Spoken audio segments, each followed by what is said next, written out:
Assalamualaikum warahmatullahi wabarakatuh.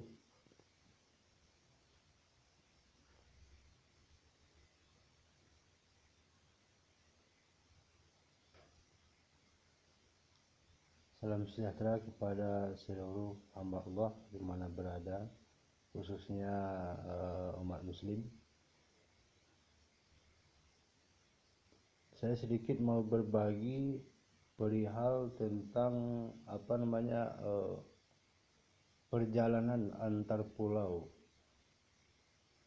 Kenapa ya banyak di perjalanan antar pulau itu di jalan, di lintas, apalagi lintas Sumatera, kok terlalu banyak tuh begal-begal itu, bingung kita,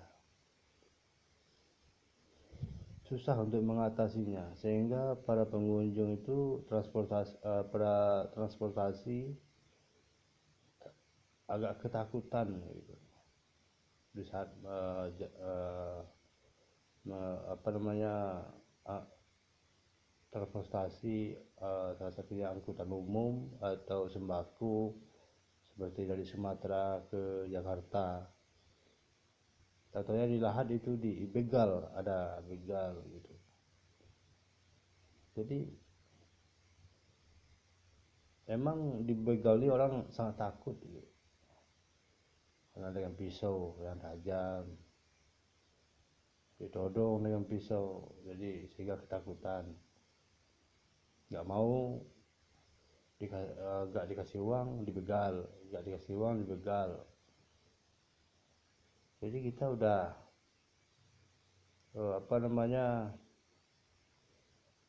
sudah jenuh juga mendengar berita seperti itu, kita tengok di layar di TV gitu. Jadi dengan kejadian yang sering kita lihat di berita, banyak begal, jadi keamanan kurang kurang gimana ya, kurang kurang lah gitu, sehingga transportasi ini ketakutan. Jadi saya sedikit mau berbagi tentang ilmu begal ini. Apa itu begal? Kalau begal itu tentu ya mempergunakan pisau dan lain-lain. Jadi dengan sekian saya sudah jenuh, jadi saya terpancing untuk berbagi gitu. Dengan ilmu-ilmu besi ini. Saya tidak pintar, saya tidak hebat. Hebat Allah Subhanahu wa taala. Dan yang hebat lagi karomahnya tadi. Dan karomah kebal itu yang hebat atas izin Allah.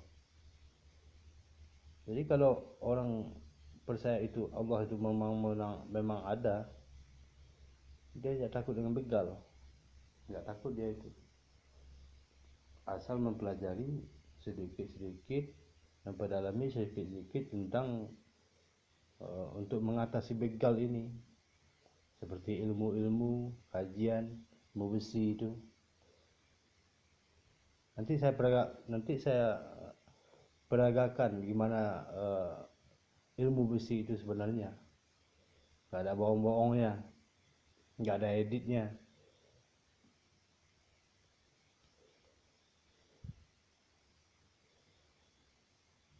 Ilmu besi itu sebenarnya berasal juga dari ayat-ayat Al-Quran itu. La haula wa la quwata illa billahil azim. Ya lahudduhu hifzuhuma wa huwal aliyul azim. Itu sudah terkandung semua situ. Ilmu apa aja sudah terkandung situ semua.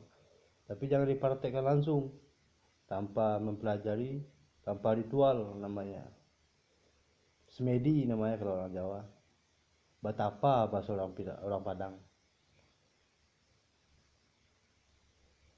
Jadi mana yang ingin mau seperti itu, nanti saya tulis nomor website saya, WA saya, ping aja nanti biar saya kasih aturan atau tuturan ilmu besi itu.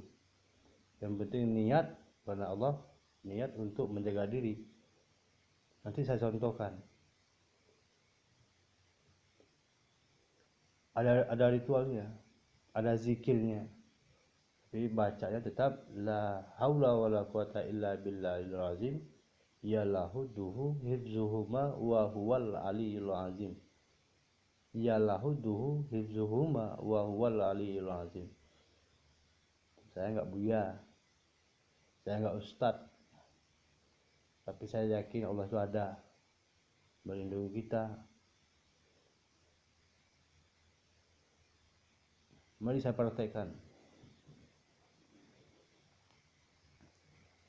Seperti apa itu ilmu besi seharusnya. Jaga-jaga badan di lintas Sumatera. Angker loh. Sudah jenuh kita melihat orang itu. Jadi kayu. Ya. Yo.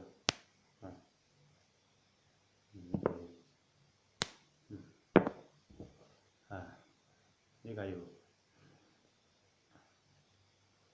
Jadi semua ilmu itu ada di Al-Quran. Di Al-Quran ada semua. Ilmu itu di Al-Quran semuanya. Enggak ada dari setan. Mau setan banyak berwujud manusia.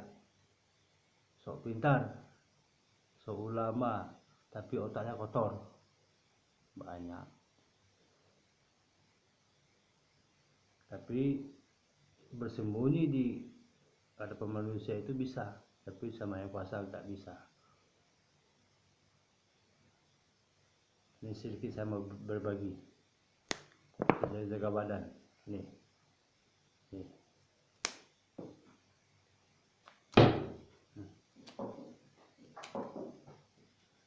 Yang saya baca tadi ya lahu duhu hifzuhuma wa huwal aliyul azim.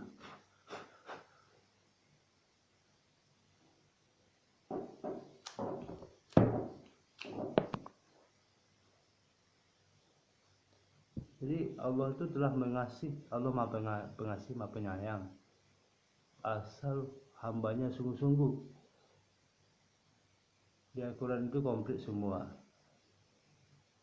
Tapi jangan dipraktekkan tanpa dipandu, tanpa diajarin. Menuntut tanpa ilmu itu nihil, nggak ada hasilnya. Jadi sekali lagi ilmu besi yalahu duhu hifzuhuma wa huwal aliyul azim. La haula wala quwata illa billah aliyul azim.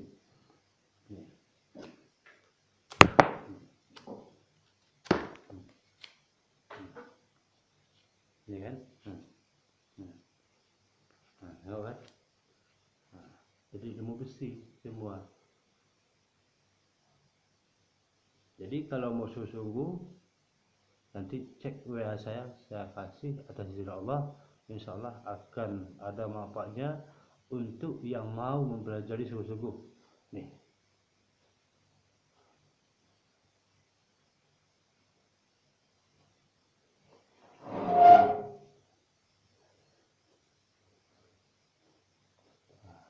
Sedikit.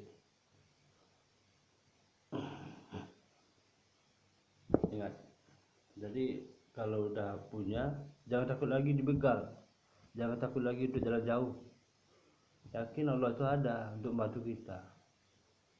Harapan saya seperti itu. Kalau memang benar sungguh-sungguh, Allah itu Maha Pengampun, Maha Pengasih, Maha Penyayang. Allah itu akan menghendaki pada seseorang bukan dilihat dari tampangnya tampan, bukan dilihat dari tampangnya sok alim, tapi Allah itu melihat seseorang.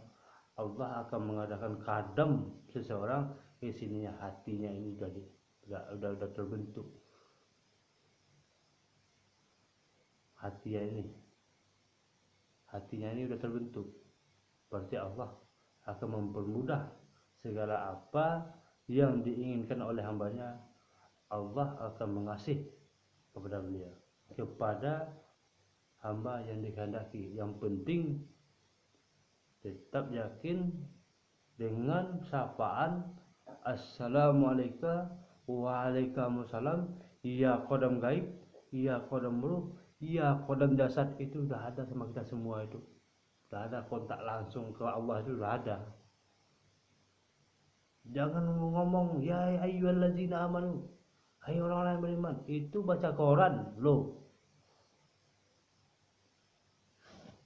Banyak juga garim yang maling, garim yang copet. Di sininya hafal Al-Quran, tapi di sininya gimana ya cara merampok orang-orang secara diam-diam. Allah akan melaknat orang seperti itu.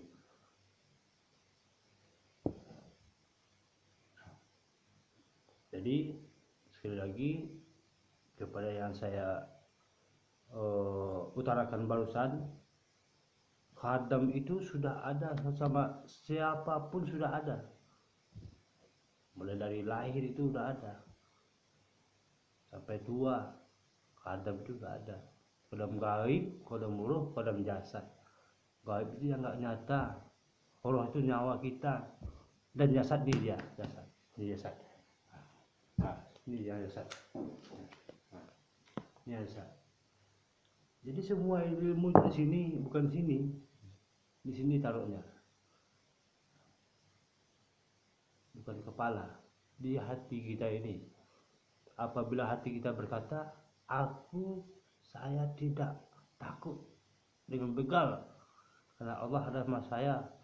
Ya lahudduhu hifzuhuma wa huwal aliyul azim, huwa amarallahu ajwa la haula wala quwata illa billahil azim. Seperti ini.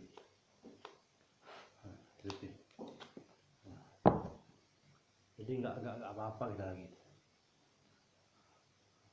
Aku nggak bakal apa-apa. Berarti Allah itu ada sama kita. Allah itu ada sama kita. Itu yang harus kita ketahui. Jangan takut sama begal, jangan takut sama perampok di jalanan. Yang penting takutlah sama Allah, takutlah kejujuran dengan Allah, jujurlah kita sama Allah, keluhkanlah diri kita kepada Allah, jangan dikeluhkan kepada orang lain, dan jangan dikeluhkan kepada orang lain. Apabila kita mengeluhkan kepada orang lain itu akan bersombong kepada diri kita sendiri. Karena nama manusia ini, ampunlah wataknya. Nanti save nomor WA saya 0822 88 21 44 46 kalau mau yang serius. Salah Pak. Cukup sekian ya. Dan salah pada Allah saya mohon ampunan. Salah pada manusia saya minta maaf. Salah saya pada gaib saya salah. Salah pada sesama saya minta maaf. Kalau ada di antara percakapan saya tadi yang menyinggung saudara-saudara, sebagaimana Allah akan mengetahui siapa diri kita sebenarnya. Rindukanlah keberkahan dari Allah, rindukanlah pujian daripada Allah. Jangan kita rindukan pujian dari sesama manusia, karena manusia ini adalah banyak jin, sifat syaitan pada yang ada pada tubuhnya. Karena manusia ini bersikap sombong, maka kita tak perlu pujian daripada manusia. Ingat salah santun, cucu gunung talang